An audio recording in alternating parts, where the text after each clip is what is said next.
Hello दोस्तों, आज की कहानी है बड़े घर की बेटी। बेनी माधव सिंह गौरीपुर गांव के जमींदार और नंबरदार थे। उनके पिता मैं किसी समय बड़े धनधाय संपन्न थे।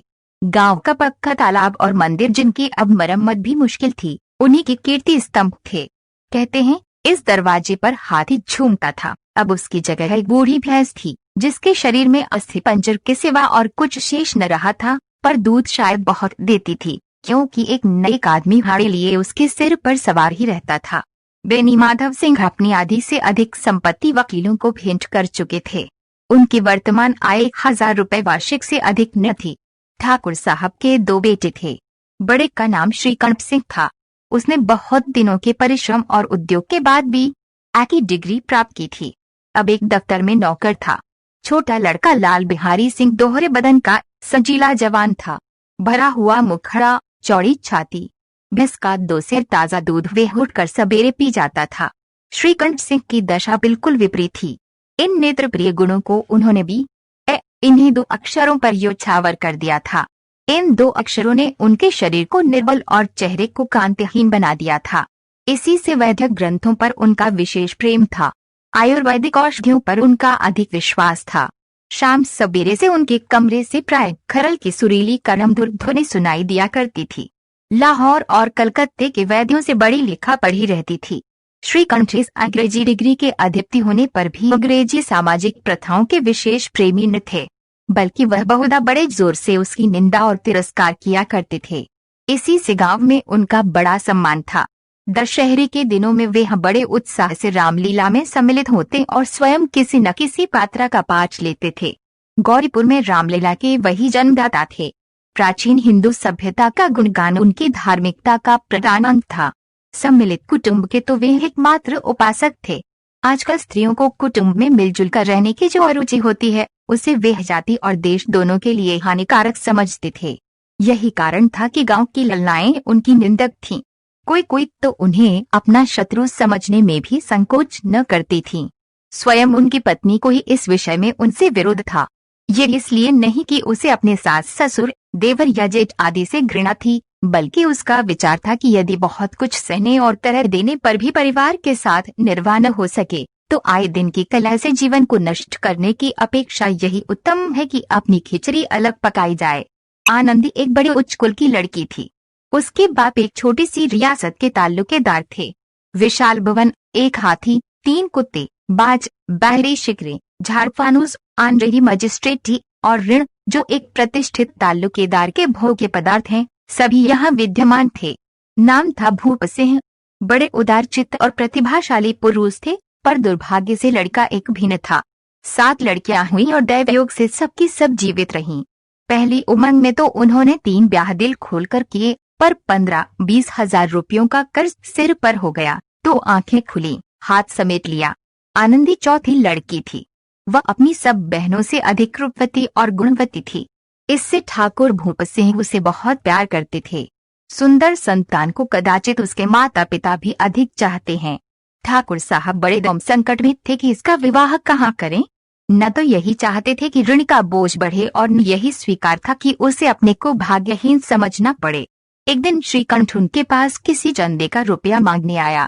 शायद नागरिक प्रचार का चंदा था। भूप सिंह उनके स्वभाव पर रिझ गए और धूमधाम से श्रीकंठ सिंह का आनंदी के साथ ब्याह हो गया। आनंदी अपने नए घर में आई तो यहाँ का रंग ढंग कुछ और ही देखा। जिस टीम टाम की उसे बचपन से ही आदत पड़ी हुई थी, वह यहाँ नाम मात्र को भी न थी। हाथी घोड़ों का तो कहना ही क्या, कोई सजी हुई सुंदर बाहली तक न थी। रेशमी स्लीपर 7 लाई थी, पर यहाँ बाग कहाँ।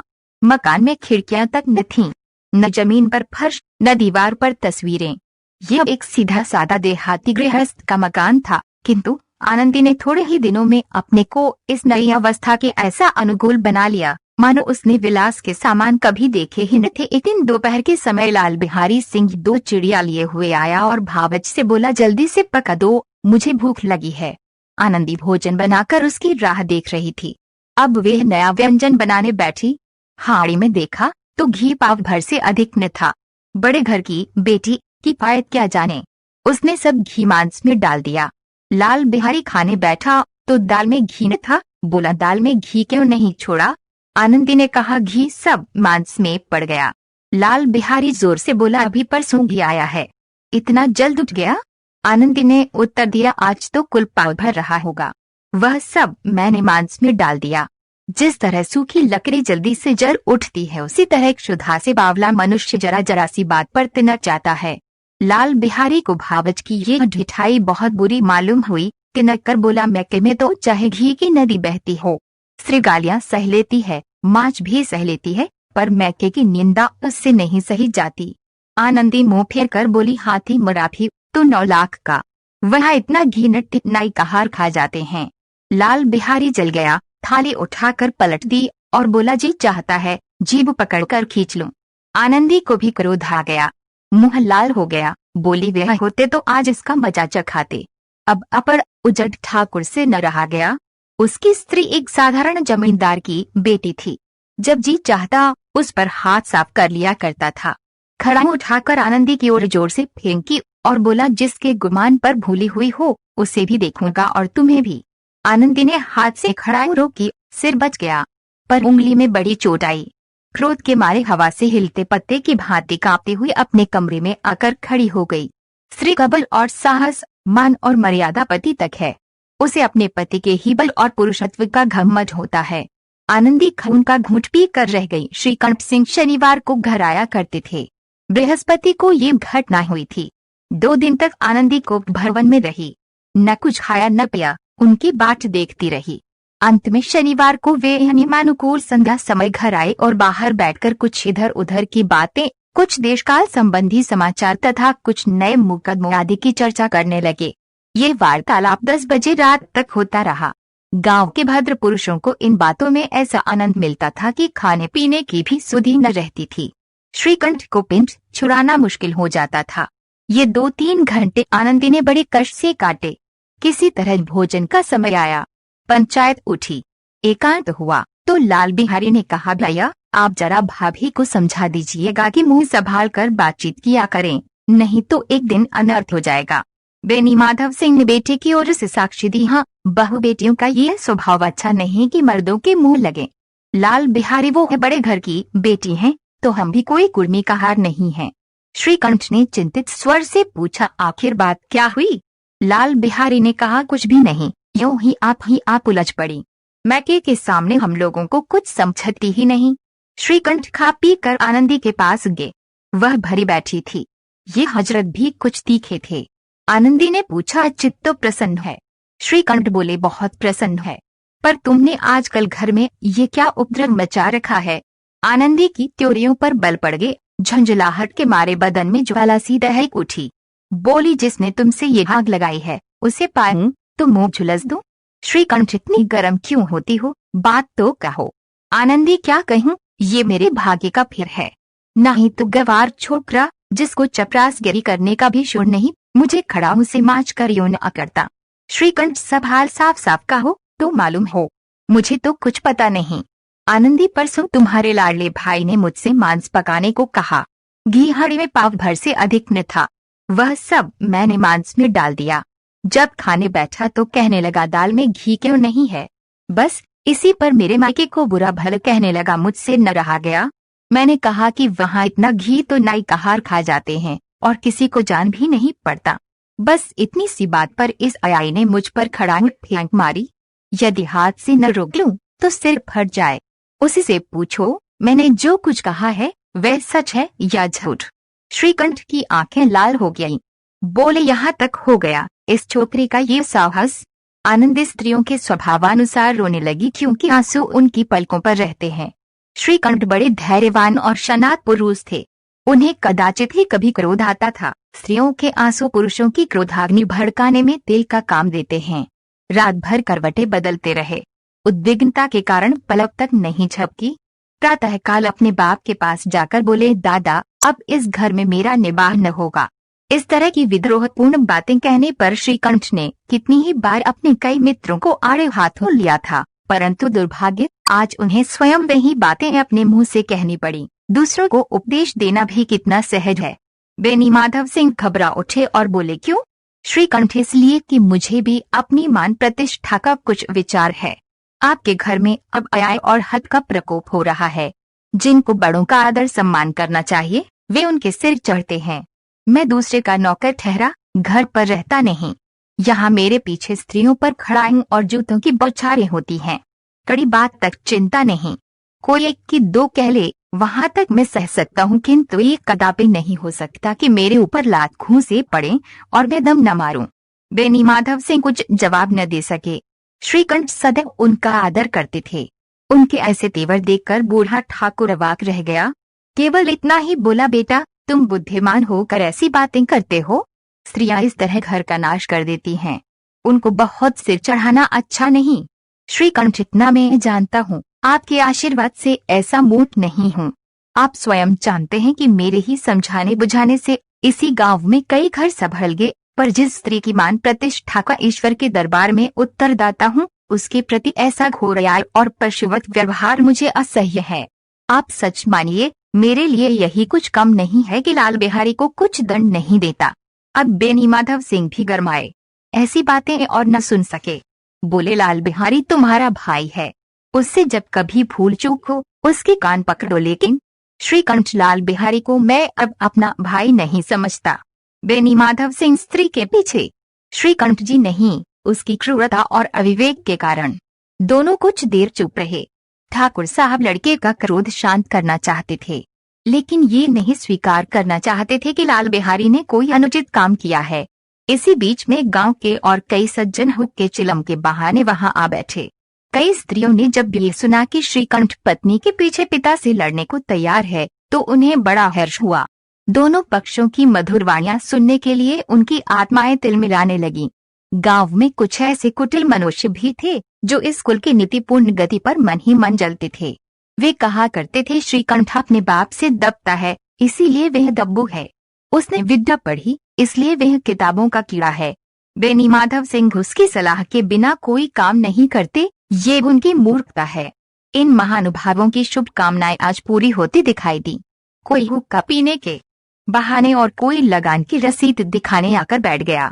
बेनी माधव सिंह पुराने आदमी थे, इन भावों को ताड़ गए। उन्होंने निश्चय किया, चाहे कुछ ही क्यों न हो, इन द्रोहियों को ताली बजाने का अवसर न दूंगा। तुरंत कोमल शब्दों में बोले, बेटा मैं तुमसे बाहर नहीं हूँ, तुम्हारा जो जी चाहे करो। अब तो लड़के से अपराध हो गया। इलाहाबाद का अनुभव रहित छल्लाया हुआ ग्रेजुएट इस बात को न समझ सका।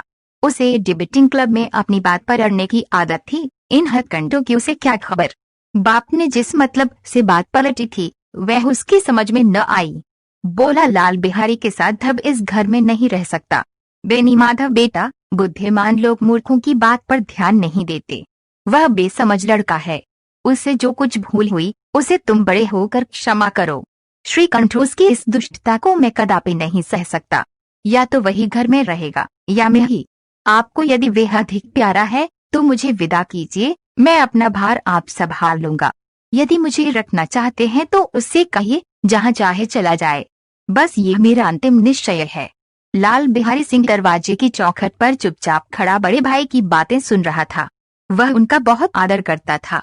उसे कभी इतना साहस न हुआ था कि श्रीकंठ के सामने चारपाई पर बैठ जाए, हुक्का पी ले या पान खा ले। बात कभी वो इतना मान न करता था। श्रीकंठ का भी उस पर हार्दिक स्नेह था। अपने होश में उन्होंने कभी उसे घुड़का तक न था। जब वह इलाहाबाद से आते तो उसके लिए कोई न कोई वस्तु अवश्य लाते। मुकद्दर की जोड़ी उन्होंने ही बनवा दी थी। पिछले साल जब उसने अपने से जोड़े जवान को नाग पंचमी के दिन दंगल में पछाड़ दिया तो उन्होंने पुलकित होकर अखाड़े में ही जाकर उसे गले से लगा लिया था। 5 रुपए के पैसे लुटाए थे। ऐसे भाई के मुंह से आज ऐसी हृदय विदारक बात सुनकर लाल बिहारी को बड़ी ग्लानि हुई। वह फूट फूट कर रोने लगा। इसमें संदेह नहीं है कि अपने किए पर पछता रहा था। भाई के आने से 1 दिन पहले से उसकी छाती धड़कती थी कि देखूं भैया क्या कहते हैं। मैं उनके सम्मुख कैसे जाऊंगा, उनसे कैसे बोलूंगा, मेरी आंखें उनके सामने कैसे उठेंगी। उसने समझा था कि भैया मुझे बुलाकर समझा देंगे।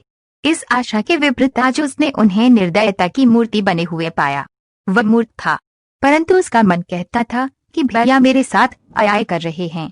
यदि श्रीकंठ से अकेले में बुलाकर 2-4 बातें कह देते, इतना ही नहीं 2-4 तमाचे भी लगा देते तो कदाचित उसे इतना दुख न होता। पर भाई का ये कहना कि अब मैं इसकी सूरत नहीं देखना चाहता, लाल बिहारी से सहा न गया। वह रोता हुआ घर आया। कोठरी में जाकर कपड़े पहने, आंखें पोंछी, जिससे कोई यह न समझे कि रोता था। तब आनंदी के द्वार पर आकर बोला, भाभी, भैया ने निश्चय किया है कि वे मेरे साथ इस घर में न रहेंगे। अब वे मेरा मुंह नहीं देखना चाहते, इसलिए अब मैं जाता हूँ। उन्हें फिर मुंह न दिखाऊंगा। मुझसे जो कुछ अपराध हुआ उसे क्षमा करना। ये कहते कहते लाल बिहारी का गला भर आया। जिस समय लाल बिहारी सिंह सिर झुकाए आनंदी के द्वार पर खड़ा था, उसी समय श्रीकंठ सिंह भी आंखें लाल के बाहर से आए। भाई को खड़ा देखा तो घृणा से आंखें फेर ली और कतरा कर निकल गए, मानो उसकी परछाई से दूर भागते हों। आनंदी ने लाल बिहारी की शिकायत तो की थी, लेकिन अब मन में पछता रही थी। वह स्वभाव से ही दयावती थी। उसे इसका तनिक भी ध्यान न था कि बात इतनी बढ़ जाएगी। वह मन में अपने पति पर झुंझला रही थी कि ये इतने गर्म क्यों होते हैं। उस पर यह भय भी लगा हुआ था कि कहीं मुझसे इलाहाबाद चलने को कहें तो कैसे क्या करूंगी। इस बीच में जब उसने लाल बिहारी को दरवाजे पर खड़े यह कहते सुना कि अब मैं जाता हूँ, मुझसे जो कुछ अपराध हुआ क्षमा करना, तो उसका रहा सहा क्रोध भी पानी हो गया। वह रोने लगी। मन का मैल धोने के लिए नयन जल से उपयुक्त और कोई वस्तु नहीं है। श्रीकंठ को देखकर आनंदी ने कहा, लाला बाहर खड़े बहुत रो रहे हैं। श्रीकंठ, तो मैं क्या करूं? आनंदी, भीतर बुला लो, मेरी जीभ में आग लगे। मैंने कहां से ये झगड़ा उठाया? श्रीकंठ, मैं न बुलाऊंगा। आनंदी, पछताओगे। उन्हें बहुत ग्लानि हो गई है, ऐसा न हो, कहीं चलते। श्रीकंठ ने उठे। इतने में लाल बिहारी ने फिर कहा, भाभी, भैया से मेरा प्रणाम कह दो। वह मेरा मुंह नहीं देखना चाहते, इसलिए मैं भी अपना मुंह उन्हें न दिखाऊंगा। लाल बिहारी इतना कह कर लौट पड़ा और शीघ्रता से दरवाजे की ओर बढ़ा। अंत में आनंदी कमरे से निकली और उसका हाथ पकड़ लिया। लाल बिहारी ने पीछे फिर कर देखा और आंखों में आंसू भरे बोला, मुझे जाने दो। आनंदी, कहाँ जाते हो?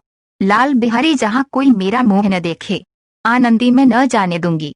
लाल बिहारी, मैं तुम लोगों के साथ रहने योग्य नहीं हूँ। आनंदी, तुम्हें मेरी सौगंध, अब एक पद भी आगे न बढ़ाना। लाल बिहारी, जब तक मुझे ये न मालूम हो जाए कि भैया का मन मेरी तरफ से साफ हो गया, तब तक मैं इस घर में कदापि न रहूंगा। आनंदी, मैं ईश्वर को साक्षी देकर कहती हूँ कि तुम्हारी ओर से मेरे मन में तनिक भी मैल नहीं है। अब श्रीकंठ का हृदय भी पिघला। उन्होंने बाहर आकर लाल बिहारी को गले लगा लिया। दोनों भाई खूब फूट फूट कर रोए। लाल बिहारी ने सिसकते हुए कहा, भैया, अब कभी मत कहना कि तुम्हारा मुंह न देखूंगा। इसके सिवा आप जो दंड देंगे मैं सहर्ष स्वीकार करूंगा। श्रीकंठ ने कांपते हुए स्वर से कहा, लल्लू, इन बातों को बिल्कुल भूल जाओ। ईश्वर चाहेगा तो फिर ऐसा अवसर न आवेगा। बेनी माधव सिंह बाहर से आ रहे थे। दोनों भाइयों को गले मिलते देखकर आनंद से पुलकित हो गए। बोल उठे, बड़े घर की बेटियां ऐसी ही होती हैं, बिगड़ता हुआ काम बना लेती हैं। गांव में जिसने ये वृत्तांत सुना, उसी ने इन शब्दों में आनंदी की उदारता को सराहा। बड़े घर की बेटियां ऐसी ही होती हैं।